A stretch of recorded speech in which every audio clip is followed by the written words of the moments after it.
اعوذ باللہ من الشیطان الرجیم بسم اللہ الرحمن الرحیم۔ خواتین و حضرات السلام علیکم ورحمۃ اللہ وبرکاتہ مغفرتہ۔ پروگرام احکام شریعت اور طہارت و غسل سے متعلقہ مسائل کے ساتھ ایک دفعہ پھر آپ کی خدمت میں حاضری کا شرف حاصل ہے۔ پچھلے پروگرام میں آپ کو غسل کا سنت کے مطابق طریقہ عرض کیا تھا، اور ایک مسلمان کے لیے ضروری ہے کہ وہ اس طریقے کو بغور سنے اور اپنے غسل تو ویسے ہی کرنا ہے، پانی ویسے ہی استعمال کرنا ہی ہے، لیکن اگر تھوڑا سا سنت کے مطابق کر لیا جائے تو مکمل غسل عبادت میں شمار ہوگا، اور انسان باتھ روم میں داخل ہوگا تو انشاءاللہ فرشتے نیکیاں لکھیں گے، باہر نکلے گا تو نام اعمال میں بہت سارے نیک اعمال لکھے جا چکے ہوں گے۔ ایک دفعہ پھر خلاصہ عرض کر دیتا ہوں، اور پھر کچھ احتیاطیں ہیں جو غسل کے سلسلے میں آپ کی خدمت میں عرض کروں گا۔ آپ کو بتایا تھا کہ جب انسان حالت جنابت میں ہوتا ہے تو کلی کیے بغیر ذکر الہی کرنا مکروہ ہوتا ہے، لیکن یہ ایسا مکروہ نہیں ہے کہ اس میں انسان گناہگار ہو، بہتر ہے کہ کلی کر لی جائے۔ چنانچہ جب آپ باتھ روم میں داخل ہوں تو پہلے کلی کر لیں باہر ہی، اور بسم اللہ الرحمن الرحیم پڑھ کر پہلے باتھ روم میں داخل ہوتے ہوئے الٹا قدم رکھیے۔ داخل ہو جانے کے بعد آپ کو بتایا کہ اس کے بعد کوئی کلام نہیں کرنا ہے۔ بعض لوگ یہ سمجھتے ہیں کہ غسل کا تعلق کلمہ پاک پڑھنے سے ہے، پہلا کلمہ پڑھیں گے تو پاک ہوں گے ورنہ نہیں۔ یہ بالکل جہالت بھرا خیال ہے۔ باتھ روم میں جانے کے بعد اگر کپڑے پہنے ہوئے ہیں تب بھی ذکر الہی ممنوع ہے، کیونکہ وہ مقام مناسب نہیں ہے، اور کپڑے اتارے ہوئے ہوں تو دو قباحتیں ہو گئیں۔ ایک تو مقام غیر مناسب ہے ذکر الہی کے لیے، اور دوسرا ستر کھلے ہونے کی حالت میں کلام بلا ضرورت کرنا مکروہ ہوتا ہے۔ تو واش روم میں داخل ہونے کے بعد پھر کوئی ذکر نہیں کریں گے۔ کپڑے اتارنے کے بعد آپ کو بتایا تھا کہ احتیاط کریں کہ کعبۃ اللہ کی طرف نہ رخ ہو نہ پیٹھ ہو، یہی مستحب افضل ہے۔ پیٹھ کرنا، رخ کرنا یہ مکروہ ہوتا ہے، اس لیے ایسے رخ کھڑے ہوں کہ نہ آپ کی پشت کعبۃ اللہ کی جانب ہو نہ آپ کا رخ کعبۃ اللہ کی جانب ہو۔ ادب اور احترام اسی میں ہے۔ اس کے بعد نیت کریں گے۔ نیت دل کے پختہ ارادے کو کہتے ہیں۔ آپ زبان سے کچھ بھی نہیں کہیں گے، بس دل میں ارادہ کر لیں کہ میں اللہ تبارک و تعالیٰ کی رضا کی خاطر غسل کر رہا ہوں، یا نماز کے قابل ہونے کے لیے غسل کر رہا ہوں، یا جنابت کو اللہ تعالیٰ کے حکم پر عمل پیرا ہوتے ہوئے جنابت کو دور کرنے کے لیے غسل کر رہا ہوں۔ بس دل میں آپ یہ نیت کریں گے تو یہ نیت ہو جائے گی۔ اس کا فائدہ ہی ہوگا کہ اب آپ کا نہانا عبادت میں باقاعدہ شمار ہوگا اور آپ کو ثواب ملے گا۔ اور اگر کوئی بغیر طہارت حاصل کرنے کی نیت کے غسل کر لے گا، طہارت تو پھر بھی حاصل ہو جائے گی، کیونکہ پانی اللہ تعالیٰ نے بنایا ہی ایسا ہے کہ ہم نیت کریں نہ کریں وہ ہماری نجاست کو بہا کر لے جائے گا، چاہے حقیقیہ نجاست ہو چاہے حکمیہ نجاست ہو۔ تو لہٰذا اگر کوئی بغیر نیت کے غسل کرے گا، غسل پھر بھی ہو جائے گا، جنابت پھر بھی دور ہو جائے گی، لیکن اسے ثواب نہیں ملے گا۔ تو حصول ثواب کے لیے نیت کرنا ضروری ہے۔ اس کے بعد اپنے دونوں ہاتھ پونچھوں تک دھوئیں گے۔ اس کے بعد اگر جسم پر کوئی نجاست وغیرہ لگی ہو اس کو دور کریں، اور استنجا کی جگہوں کو دھوئیں۔ اس کے بعد نماز کی طرح کا مکمل وضو کر لیں، اور اس وضو کرنے کے اندر غسل کے پہلے دو فرائض بھی پورے ہو جائیں گے، ایک کلی کرنا اور دوسرا ناک میں پانی چڑھانا۔ اس میں آپ کو بتایا تھا کہ کلی کرنے میں غرغرہ بھی ہوگا، اور ناک میں پانی جب آپ چڑھائیں گے تو خالی ٹچ نہیں کرنا ہے، بلکہ جو نرم ہڈی جہاں تک ہوتی ہے، یعنی سخت ہڈی ناک کی شروع ہوتی ہے وہاں تک پانی کو سونگ کر اوپر تھوڑا سا چڑھانا، یہ سنت کریمہ ہے، بلکہ یہ غسل کے اندر فرض ہے، وضو کے اندر سنت مؤکدہ ہوتا ہے۔ پہلے کال لیتے ہیں، پھر میں انشاءاللہ یہ طریقہ عرض کر کے پھر احتیاطوں کی طرف آتا ہوں۔ پہلے کالر ہمارے ساتھ نیت کرنا، پھر دونوں ہاتھ پہنچوں تک دھونا، پھر استنجے کی جگہوں کو دھو لیں، پھر نجاست کو بدن سے دور کریں، اس کے بعد نماز کا سا وضو کر لیں۔ اس کے بعد پورے بدن پر ایک بار تیل کی طرح پانی کو مل لیں، پھر سیدھی جانب 3 بار پانی بہائیں، پھر الٹی جانب 3 بار پانی بہائیں۔ اس کے بعد اپنے سر اور بقیہ دھڑ پر 3 بار پانی بہائیں تو آپ کا غسل مکمل ہو گیا۔ اور پانی بہاتے ہوئے جسم کو ملتے جانا یہ بھی سنت کریمہ ہوتا ہے۔ تو یہ ہے سنت کے مطابق غسل۔ اگر کوئی اس کا لحاظ نہ کرے، مثال کے طور پہ شاور کھولا اور بس ڈال رہے ہیں پانی، پورا بدن اچھی طرح پانی بہا لیا، غسل اب بھی ہو جائے گا، لیکن اس ترتیب سے اگر غسل کریں گے تو انشاءاللہ سنت کا ثواب بھی ملے گا کہ ہر نبی کریم صلی اللہ علیہ وسلم کی ہر ادا اپنے اندر اللہ تبارک و تعالیٰ کی رضا کو پوشیدہ رکھے ہوئے ہے۔ اللہ تبارک و تعالیٰ نے اپنے حبیب کریم صلی اللہ علیہ وسلم کو جو کچھ طریقہ الہام فرمایا، طریقہ سکھایا، وہ سب سے بہترین طریقہ ہے۔ تو اگر اس ترتیب کو ملحوظ رکھ سکیں تو بہت ہی بہتر ہے کہ اسی ترتیب سے آپ غسل فرمائیں۔ اب آئیں تھوڑی احتیاطوں کی طرف۔ یہاں تک تو میں پچھلے پروگرام میں بھی عرض کر چکا تھا۔ احتیاطیں دیکھیں، اس میں سب سے امپورٹنٹ بات یہ ہے، پہلے بھی ہم نے وضو کے باب میں بھی یہ بات عرض کی تھی کہ ایک لفظ ہوتا ہے دھونا، ایک ہوتا ہے مسح کرنا۔ دھونے کا مطلب یہ ہوتا ہے کہ جس جگہ کو دھونا مثلا فرض یا واجب ہے اس پر پانی کا بہانا، پانی جب تک بہے گا نہیں دھونا متحقق نہیں ہوگا، ثابت نہیں ہوگا۔ اور مسح کا مطلب ہوتا ہے سوکھی جگہ پر گیلا ہاتھ پھیرنا یا سوکھی جگہ پر تری کا پہنچانا۔ جیسے ہم سمجھاتے ہیں کہ آپ نے پانی لیا، آپ اس کو اس طرح ڈالیں، یہ جو پانی بہ رہا ہے یہ دھونا کہلائے گا، لیکن آپ پانی لیں اس کو گرا دیں، اب خالی گیلا ہاتھ پھیریں، یہ ہے مسح کرنا۔ تو یاد رکھیں کہ غسل کے 3 فرائض ہوتے ہیں، پہلا کلی کرنا غرغرے سمیت، دوسرا ناک میں پانی چڑھانا، اور تیسرا سر کے بالوں سے لے کر پاؤں کے ناخن تک پورے بدن پر سے کم از کم ایک بار پانی کا بہانا، یعنی پورا بدن دھونا فرض ہے۔ لہذا معلوم یہ ہوا کہ اگر پورا بدن آپ نے دھویا لیکن بعض جسم کے حصے ایسے ہیں کہ جس میں آپ نے صرف مسح کیا اور وہ دھلا نہیں تو غسل نہیں ہوگا۔ نبی کریم صلی اللہ علیہ وسلم نے حضرت علی کرم اللہ وجہہ الکریم سے ارشاد فرمایا کہ علی، اگر غسل جنابت کرتے ہوئے ایک بال برابر جگہ بھی سوکھی رہ گئی تو پھر تمہارے ساتھ جہنم میں ایسا ایسا کیا جائے گا۔ تو حضرت علی کرم اللہ وجہہ الکریم ارشاد فرماتے ہیں کہ اس کے بعد میں نے اپنے سر سے دشمنی کر لی، یعنی آپ سر منڈوا دیا کرتے تھے کہ ایسا نہ ہو خدا نخواستہ کوئی سر کے بال دھلنے سے رہ جائیں خوف خدا کے باعث۔ تو اس میں بڑی سخت وعید ہے، اس لیے اس میں احتیاط کرنی چاہیے۔ کالر ساتھ ہیں، تو چونکہ اس میں وعید ہے کہ نبی کریم صلی اللہ علیہ وسلم نے ارشاد فرمایا کہ ایک حدیث بھی ہے کہ ہر بال کے نیچے جنابت ہے، سرکار نے ارشاد فرمایا، اور اس کی وجہ یہ ہے کہ جب انسان پر غسل فرض ہوتا ہے تو پورا جسم ایک لذت محسوس کرتا ہے، گویا کہ اس غسل کے وجوب کا جو اثر ہے وہ ایک ایک بال کے اندر سرایت کر جاتا ہے۔ تو اس کا مطلب یہ ہوا، یعنی شریعت ہمیں سمجھا رہی ہے کہ پھر جنابت ہر بال کے نیچے ہے تو پورے حصہ بدن پر پانی کو بہانا ہوگا۔ تو اب یہی سب سے بڑی ایک غلطی لوگ کرتے ہیں عموماً کہ بعض جسم کے اعضاء ایسے ہیں کہ جن کو اگر احتیاط سے نہ دھویا جائے، خصوصاً جب بالٹی یا ٹب سے نہا رہے ہوں تو ان جسم کے حصوں پر پانی بہتا نہیں ہے بلکہ صرف مسح ہوتا ہے، اور اگر حالت جنابت میں ہے اور ہم نے ان اعضاء کو دھویا نہیں بلکہ صرف مسح کر لیا تو پھر غسل نہیں اترے گا۔ لہذا تھوڑا سا اب اس میں توجہ فرمائیں۔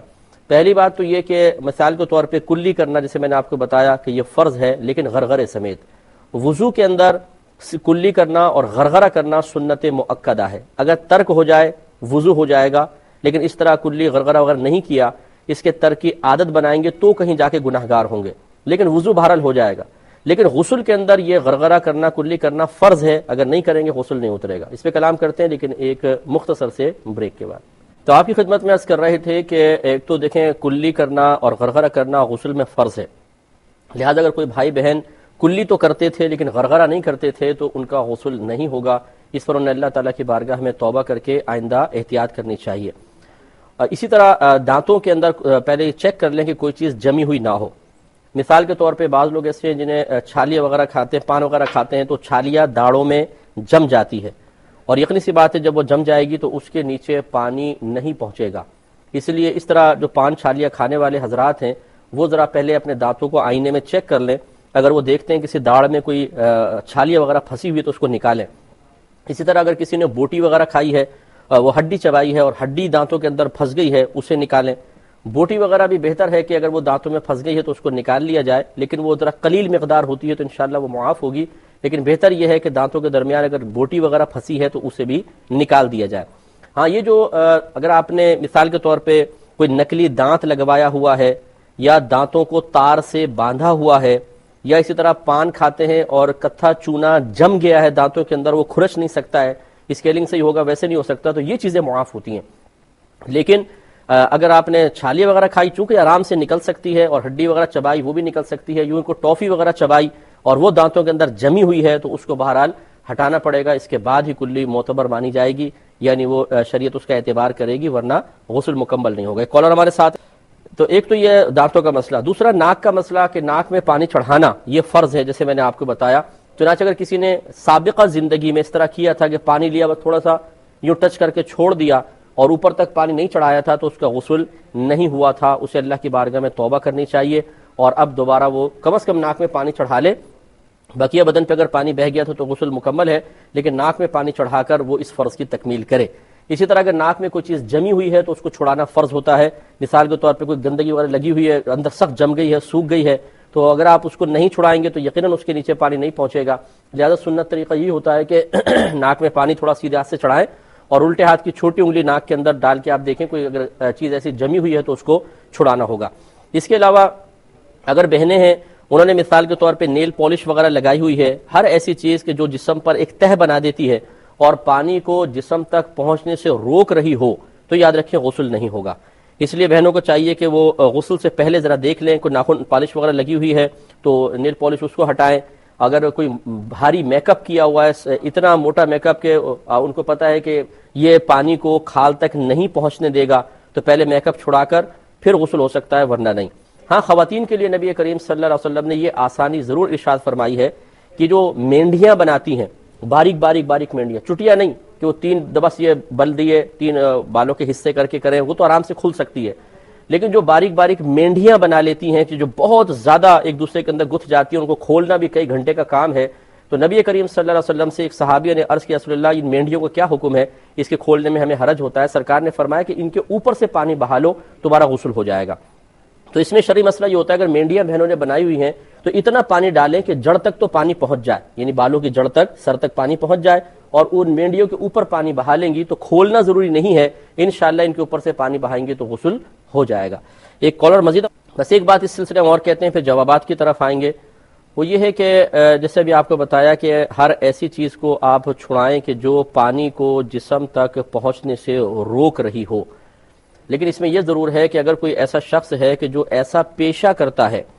کہ اس پیشے کی وجہ سے ایسی چیزیں جسم پر لگ جاتی ہیں جن کو بار بار چھڑانے میں شدید تکلیف اور حرج ہے، شریعت نے اس کو معاف کیا ہے۔ مثال کے طور پہ رنگ کرنے والے کہ رنگ کرتے ہیں تو پینٹ وغیرہ ہاتھوں پر ادھر ادھر آ جاتا ہے، اسی طرح مطلب یہ کتابت کرنے والے ہوتے ہیں، سیاہی لگ جاتی ہے، اسی طرح مکینک حضرات ہوتے ہیں، یہ اتنا کام کرتے ہیں کہ ان کے جو ہاتھوں کی لکیریں ہوتی ہیں اس کے اندر کالک جمع ہو جاتی ہے، جتنا مرضی دھوئیں وہ ہٹتی نہیں ہے۔ تو اس قسم کی جو چیزیں ہیں کہ جو پیشے والے ہیں وہ حتی الامکان جہاں تک ہٹا سکتے ہیں وہ ہٹانے کی کوشش کریں، لیکن ان پہ یہ فرض نہیں ہے کہ ایک ایک چیز کو بالکل صاف کر کے اور پھر وہ پانی بہائیں، لہٰذا جہاں تک احتیاط بڑے بڑے دھبے ہیں اس کو صاف کر لیں، چھوٹے چھوٹے اگر چہرے پر ادھر ادھر رہ بھی گئے اور غسل کر لیا تو ان کا غسل مکمل مانا جائے گا۔ اور آخری اس میں ایک بات یہ ہے کہ جتنے بھی ایسے زیور ہیں کہ جن زیوروں کی وجہ سے پانی کھال تک نہ پہنچ سکے ان سب کو اتارنا فرض ہے، لہٰذا اگر ٹائٹ قسم کے کڑے ہیں کہ وہ جم چکے ہیں ہاتھ کے اندر، اوپر نیچے بھی نہیں ہوتے ہیں جیسے بعض لوگ پہن لیتے ہیں جہالت میں، مرد کے لیے تو ویسی کڑے پہننا بنا ہے، بہنیں پہن سکتی ہیں، لیکن دونوں کے لیے اگر وہ جمے ہوئے ہیں اور یقین ہے کہ اس کے نیچے پانی نہیں پہنچے گا تو فرض ہے کہ چاہے اس کو کاٹنا پڑ جائے اس کو اتارنا پڑے گا۔ اسی طرح انگوٹھیاں اتنی ٹائٹ کہ وہ ہاتھ میں جم چکی ہوں اور آگے پیچھے نہیں ہو رہی، یقیناً اس کے نیچے پانی نہیں پہنچے گا، اس لیے اس انگوٹھی کو چاہے کاٹنا پڑے اس کو ہٹانا پڑے گا ورنہ غسل نہیں ہوگا۔ ایسی اگر بہنوں نے نتھ پہن رکھی ہے، چوڑی ہے ذرا اور بڑی جمی ہوئی ہے ناک کے اوپر، وہ پانی بہائیں گے تو اوپر سے بہے گا، نتھ کے نیچے پانی نہیں پہنچے گا، اس سے غسل نہیں ہوگا۔ اسی طرح کان کے اندر اگر بندے وغیرہ پہنے ہیں یا ٹاپس پہنے ہوئے ہیں اور بہت ٹائٹ قسم کے ہیں کہ ان کے نیچے پانی اندر نہیں پہنچے گا، کان کے جیسے یہ اتنی جگہ کے اوپر بھی نہیں پہنچے گا، تو پھر اس کو اتار کر بہانا فرض ہے۔ تو خلاصہ کلام یہ ہے کہ چونکہ یہ چیزیں ایسی نہیں ہیں کہ ان کو اتارنے میں حرج شدید ہو، تکلیف ہو، پریشانی ہو، ان کو آرام سے اتار سکتے ہیں، اس لیے اتارنا ہوگا۔ ایسی بعض لوگ ایسے ہوتے ہیں کہ جو پڑھے ہوئے دھاگے باندھ لیتے ہیں پاؤں کے اندر، انگلیوں کے اوپر، خصوصاً پاؤں کے انگوٹھے میں کس کے دھاگا بندھا ہوتا ہے، اگر یقین ہے کہ اس کے نیچے پانی نہیں پہنچے گا تو اس قسم کے دھاگوں کو کھولنا بھی فرض ہوگا ورنہ غسل نہیں ہوگا۔ یہاں تک میں نے کچھ احتیاطیں بتائی ہیں، انشاءاللہ نیکسٹ پروگرام میں مزید جسم کی اور چیزوں کی احتیاطیں عرض کریں گے، ان پر ضرور توجہ کریں۔ اگر کسی نے اس سے پہلے غسل کیا اور جتنی میں نے بھی چیزیں بیان کی ہیں ان میں سے کسی چیز میں بے احتیاطی کے مرتکب ہو چکے تھے تو اللہ تبارک و تعالیٰ کی بارگاہ میں فوراً توبہ کریں، اور جتنے اعضاء پر پانی نہیں بہا تھا سابقہ غسل میں کم از کم اس عضو پر پانی بہا لیں تاکہ غسل مکمل ہو، اور اللہ تعالیٰ کی بارگاہ میں اپنی غفلت کی توبہ کریں۔ پچھلے پروگرام کے کچھ کویسچن تھے وہ بھی لیتے ہیں، پھر موجودہ کویسچنز کے انشاءاللہ جوابات بھی دیں گے۔ ایک بھائی نے کویسچن کیا تھا کہ اگر کوئی غسل مکمل کر لیتا ہے لیکن اس کے بعد پیشاب کی نالی سے کوئی چیز نکلتی ہے تو کیا دوبارہ غسل واجب ہوگا؟ یہ میں آپ کو بتا چکا تھا کہ مردوں کے لیے خاص طور پہ حکم یہ ہے کہ اگر جب غسل واجب ہو جائے تو غسل کرنے سے پہلے 3 کاموں میں سے ایک کام ضرور کر لیں، یا تو تھوڑی دیر سو جائیں جبکہ نماز قضا کرنے کا خوف نہ ہو، قضا ہو جانے کا خوف نہ ہو، تھوڑی دیر سو جائیں، یا کم از کم 40 قدم چل لیں، یا پیشاب کر لیں۔ ان تینوں سے فائدہ یہ ہوگا کہ پیشاب کی نالی میں رکے ہوئے اگر قطرات تھے وہ نکل جائیں گے۔ چنانچہ اس کے بعد اگر آپ نے غسل کیا مثال کے طور پر اور پھر کوئی قطرہ نکلتا ہے تو یہ سابقہ احتلام کا حصہ متصور نہیں ہوگا، دوبارہ غسل واجب نہیں ہوگا۔ لیکن اگر کسی پہ غسل واجب ہوا اور ان 3 کاموں کے کرنے سے پہلے اس نے غسل کر لیا اور بعد میں پھر اس طرح کا وہ قطرہ نکلتا ہے تو اسے سابقہ جو احتلام تھا اسی کا حصہ تصور کیا جائے گا اور دوبارہ غسل واجب ہو جائے گا. تو دوبارہ غسل کی مشقت سے بچنے کے لیے ان 3 کاموں میں سے کوئی ایک کام ضرور کر لیا جائے. بہن نے کویشچن کیا تھا کہ مثال کے طور پر ایک لڑکی ہے، اسے جہیز میں جو سامان دیا گیا ہے، ٹی وی وغیرہ ہے، فریج ہے اور دیگر چیزیں ہیں، اور شوہر نے تحفے دیے تھے اپنی زندگی میں بیوی کو. اب شوہر کا انتقال ہو گیا ہے تو یہ جو بیوی کا جہیز ہے اور جو شوہر نے گفٹ دیے تھے، کیا یہ شوہر کی وراثت میں شمار کیے جائیں گے یا نہیں کیے جائیں گے؟ دیکھیے مسئلہ یہ ہے کہ جہیز لڑکی کی ملک ہوتا ہے، وہ لڑکی کو دیا جاتا ہے، اس کے استعمال کے لیے ماں باپ دیتے ہیں، اس میں کسی کا اور حق نہیں ہوگا، وہ لڑکی کا مال ہے. اگر خدا نہ خواستہ طلاق ہو جاتی ہے تو یہ بچی کا حق ہے اپنا پورا جہیز لے کر وہ واپس آ سکتی ہے کیونکہ یہ اس کا مال ہے. چنانچہ جب یہ شوہر کا ہے ہی نہیں تو اس میں کیا وراثت جاری نہیں ہوگی. ہاں یہ لڑکی اگر فوت ہوگی تو اس کا تمام جہیز جو ہے وہ مال وراثت بنے گا اور جو اس کے وارث ہوں گے اس میں وہ تقسیم ہوگا. دوسرا مسئلہ اچھی طرح یاد رکھیں کہ شادی ہو جانے کے بعد، ایجاب و قبول کے بعد، شوہر بیوی کو یا بیوی شوہر کو جو بھی گفٹ دے گی وہ ناقابل واپسی ہوتا ہے. یعنی اگر بیوی دے گی تو وہ شوہر کا ہو گیا، اب اس کو واپس نہیں لے سکتی، اور شوہر نے اگر کوئی تحفے بیوی کو دیے ہیں تو وہ بیوی کے ہو گئے، شوہر بھی اس کو واپس نہیں لے سکتا، اپنی زندگی میں بھی نہیں لے سکتا ہے. لہذا معلوم یہ ہوا کہ شوہر نے جو تحفے اپنی بیوی کو حالت زندگی میں دیے تھے، شوہر کے انتقال کے بعد چونکہ وہ شوہر کی ملک ہی نہیں ہے تو وہ مال وراثت یا ترکہ نہیں بنیں گے بلکہ وہ لڑکی کے ہیں، وہ اس کا حصہ ہے. ہاں اگر یہ بچی کا انتقال ہوتا ہے تو پھر یقینی سی بات ہے کہ وہ جو شوہر نے گفٹ دیے تھے وہ مال وراثت لڑکی کا بنے گا اور اس کے ورثاء کے اندر تقسیم ہوگا. بہن فرماتی ہیں کہ بعض اوقات موبائل کا بیلنس ختم ہو جاتا ہے تو بعض کمپنیز یہ کہتی ہیں کہ آپ ہم سے لون لے لیں، مثلا لون 15 روپے کا کتنا کا، اور وہ بعد میں پے کرنا ہوتا ہے، تو کیا یہ سود تو نہیں ہے؟ دیکھیں حقیقتاً یہ سود ہے نہیں، یہ سروس چارجز ہیں جو کمپنی وصول کرتی ہے. یہ الگ بات ہے کہ وہ اس کو غلط ایک نام دے رہی ہے لون. اس کو لون نہ کہا جائے بلکہ یوں ہونا چاہیے کہ کمپنی یہ کہے کہ جب آپ کا بیلنس ختم ہو گیا تو ہم آپ کو اپنے پاس سے کچھ بیلنس دیں گے، اور جب ہم بیلنس دیں گے آپ ہماری سروس کو یوز کریں گے تو اس کے کچھ ہم چارجز بھی لیں گے. تو یہ حقیقتاً اپنی ایک خدمت فراہم کرنے کے چارجز لیے جا رہے ہیں. یہ حقیقتاً سود کا معنی اس میں متحقق نہیں ہوتا. لہٰذا وہ کمپنی اس کو لون کہہ رہی ہے غلط ہے، لیکن آپ اس کو لیں گے تو آپ سود لینے کے مرتکب نہیں کہلائیں گے، آپ کے لیے شرعاً یہ بالکل جائز ہے. ایک کالر مزید ہمارے ساتھ کویسچن کیا تھا پچھلی دفعہ کہ ان کے علاقے میں کوئی جمعرات کے روز کچھ لوگ ہیں جو عشاء کے بعد اکٹھے ہو کر ذکر الہی کرتے ہیں، اس کے بعد پھر یہ شاید نماز پڑھتے ہیں اور 2 آدمیوں کے درمیان میں جگہ چھوڑ دیتے ہیں اور کہتے ہیں کہ یہاں نبی کریم صلی اللہ علیہ وسلم نماز ادا فرما رہے ہیں، تو ایسا کہنا کیسا ہے؟ دیکھیں یہ قطعاً غیر مناسب ہے. یہ تو صحیح ہے عشاء کی نماز کے بعد ذکر الہی ہے اور نماز پڑھنا بھی بالکل جائز ہے، نفل نماز پڑھ سکتے ہیں،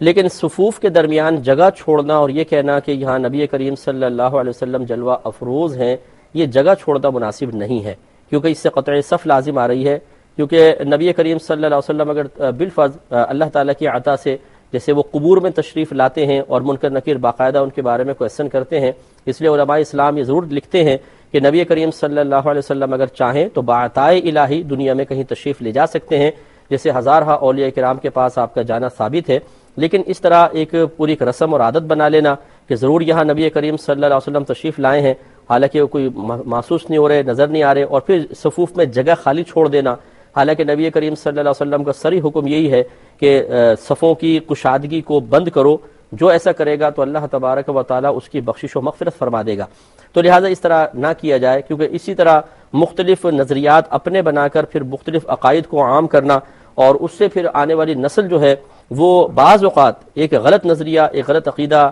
اڈاپٹ کر لیتی ہے اور اس سے نقصان ہوتا ہے. تو اس قسم کے معاملات نہ کیے جائیں تو بہت ہی بہتر ہے. یہ بہن نے فرمایا کہ میں اس طرح نماز ادا کرتی تھی، ترتیب ان کو کسی نے یہ بتائی کہ جب آپ سجدے میں جائیں تو پہلے ناک رکھیں پھر پیشانی، لیکن کہتی ہیں میں پہلے پیشانی رکھ دیا کرتی تھی پھر ناک. اب مجھے اس غلطی کا احساس ہوا ہے تو جتنی نمازیں میں نے اس طرح پڑھ لی ہیں ان کا کیا کفارہ ہوگا؟ تو ہماری محترم بہن یہ یاد رکھیے یہ اصل میں سنت کریمہ ہے کہ آپ جب سجدے میں جائیں عورتوں کے لیے تو حکم یہ ہوتا ہے کہ پہلے وہ ہاتھ رکھیں پھر گھٹنے، تاکہ نرمی آسانی رہے. یہ اگر پہلے گھٹنے رکھیں گی تو ان کے گھٹنوں پہ چوٹ لگے گی، اس لیے شریعت نے ان کے لیے آسانی رکھی ہے کہ پہلے یہ ہاتھ رکھیں پھر گھٹنے رکھیں پھر ناک اور پھر پیشانی. یہ سنت کریمہ ہے. اگر آپ نے اس کے خلاف ترتیب کیا کہ پہلے پیشانی رکھی پھر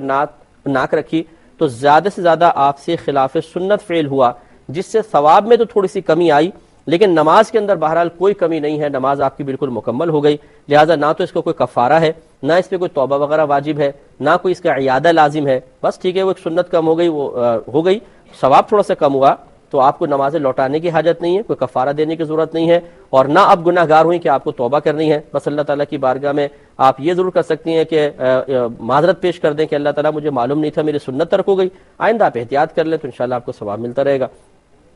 بھائی فرماتے ہیں کہ انہوں نے کسی سے ایمرجنسی قرض لیا تھا، کوئی میڈیکل کا مسئلہ تھا، پھر وہ شخص ان سے جدا ہو گیا، یہ دبئی چلے گئے، بہت تلاش کیا لیکن وہ آدمی مل نہیں رہا ہے، تو اب اس پیسے کا کیا کیا جائے؟ دیکھیں یہ ایک بنیادی اصول آپ کو میں عرض کر دیتا ہوں کہ جب بھی آپ نے کسی سے پیسہ لیا ہو کسی بھی طریقے سے،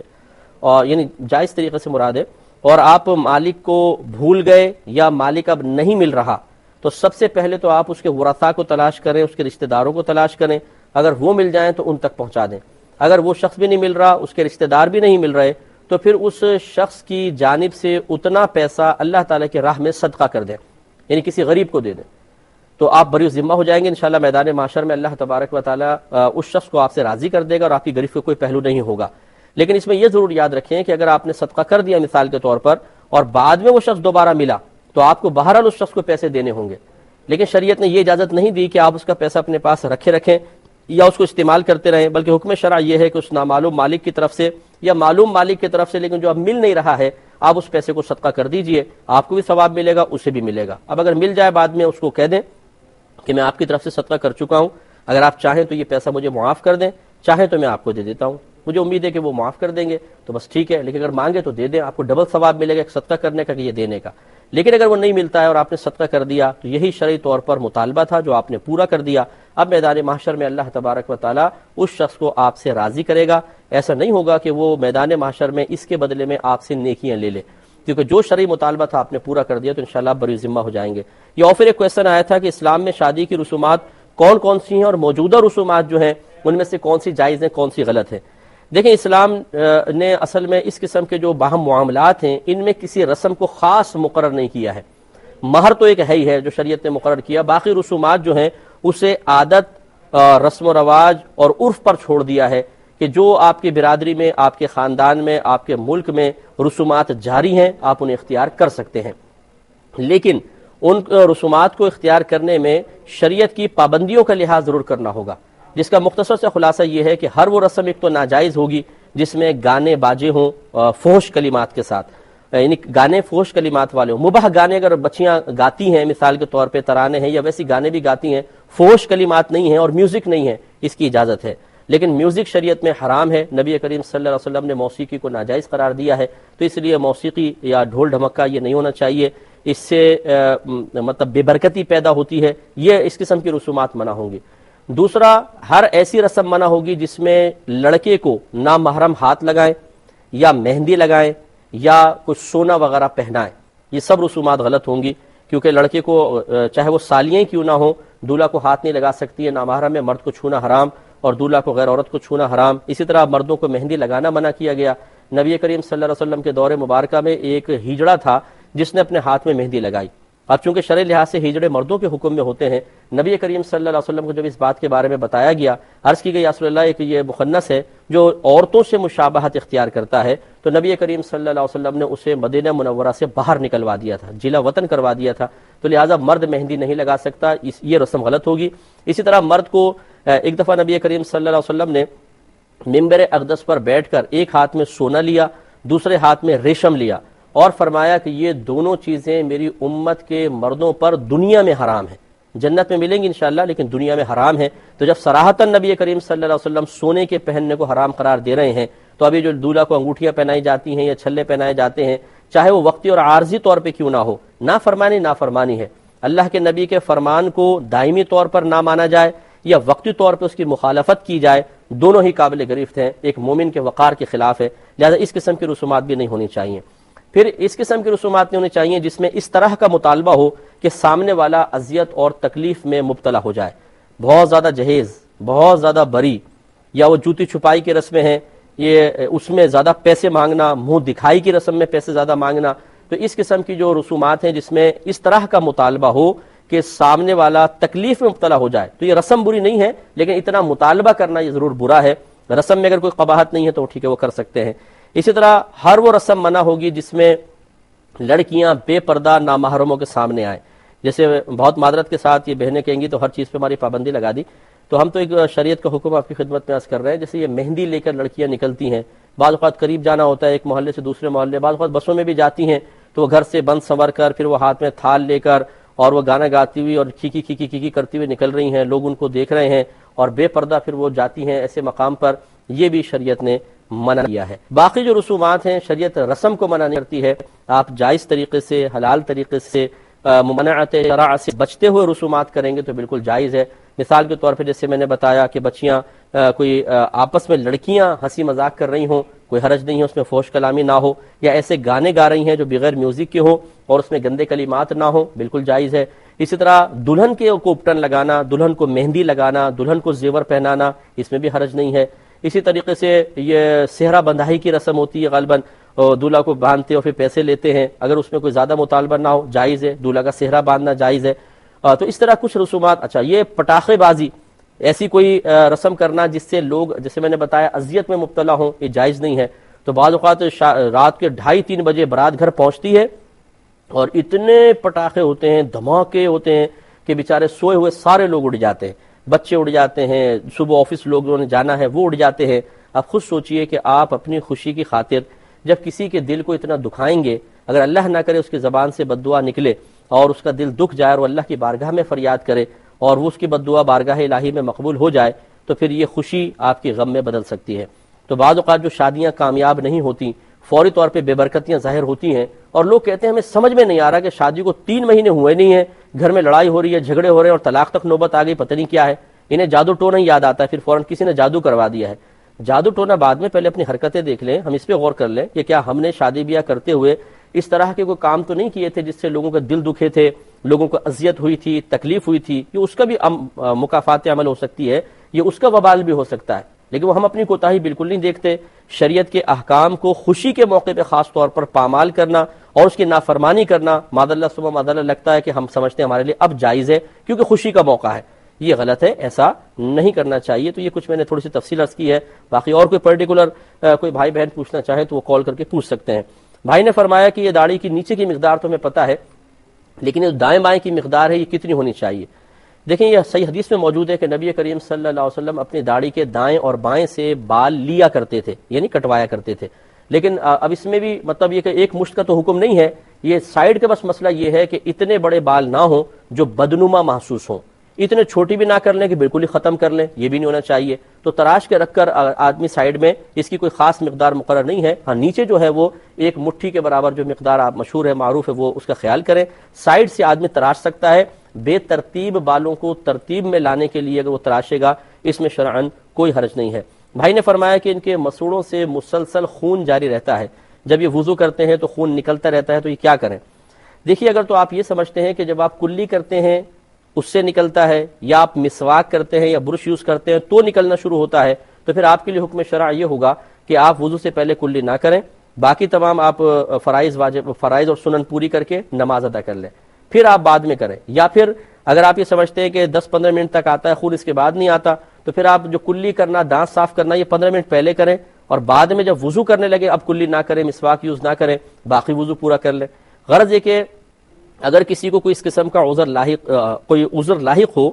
تو شریعت یہ کہتی ہے کہ اگر آپ کسی طریقے سے وقتی طور پہ اس عذر کو روک سکتے ہیں تو روک کر طہارت حاصل کریں۔ اس کا طریقہ میں نے آپ کو بتا دیا کہ آپ پھر وضو سے پہلے کلی نہ کریں، مسواک نہ کریں، مسوڑوں کو چھیڑیں نہیں تاکہ آپ کا بلڈ نہ نکلے، آپ باقی وضو کر کے نماز ادا کر لیں، ادا ہو جائے گی۔ کلی کرنا سنت موقدہ تھا، لیکن آپ کے عذر کی بنا پہ آپ کلی نہیں کر سکے تو انشاءاللہ آپ کے لیے معاف ہوگی۔ لیکن ہمارا مشورہ یہ ہوگا کہ آپ اچھے ڈاکٹر سے رجوع کریں کہ کیوں مسوڑوں سے مسلسل خون آ رہا ہے۔ اس میں چند آپ طبی لحاظ سے بے احتیاطیاں کر رہے ہوں گے، اگر آپ اس کی ابھی سے احتیاط نہیں کریں گے تو آگے چل کے پھر اس سے معدہ بھی خراب ہوگا، آپ کے منہ میں اسمیل بھی رہے گی، لوگ بھی اس سے ذرا کراہت محسوس کریں گے۔ منہ میں جتنی پاکیزگی ہو، جتنا صاف ستھرا منہ ہو اتنا ہی اچھا ہوتا ہے، اس کا علاج آپ ضرور سنجیدگی کے ساتھ کر لیں۔ بھائی نے فرمایا کہ ان کی سالی کے شوہر کا انتقال ہوا، انہوں نے دوسری شادی کی، جس شخص سے شادی کی ہے اس کے اپنے بچے ہیں۔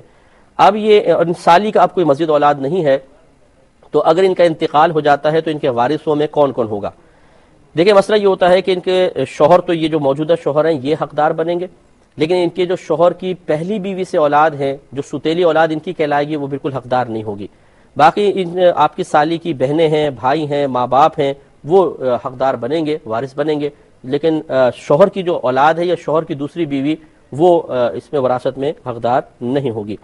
یہ ایک آفیئر کویسچن تھا، وہ آیا تھا لیکن وہ ایک دم لائن کٹ گئی تھی۔ ایک بھائی نے کویسچن یہ کرنا چاہا تھا کہ اگر کوئی شخص تبلیغ کے لیے گھر سے نکلا اور راستے میں جہاز کریش ہو گیا تو ایک اچھے مقصد کے لیے نکلا تھا، پھر اس کو اتنی بری موت کیوں آئی؟ اس کا جواب انشاءاللہ ضرور عرض کریں گے، لیکن بہت معذرت چاہتا ہوں کہ ہمارے پروگرام کے وقت تقریباً ختم ہو رہا ہے۔ انشاءاللہ جمعرات کے روز دوبارہ حاضری کا شرف حاصل ہوگا، اس میں پہلے اس سوال کا جواب دیں گے، پھر مزید انشاءاللہ پروگرام آگے چلائیں گے، آپ اسے بھی ضرور ملاحظہ فرمائیے گا۔ اب اپنے میزبان کو، ہماری کیو ٹی وی کی پوری ٹیم کو اجازت مرحمت فرمائیں۔ آپ ہمارے لیے دعا کیجیے، ہم آپ کے لیے دعا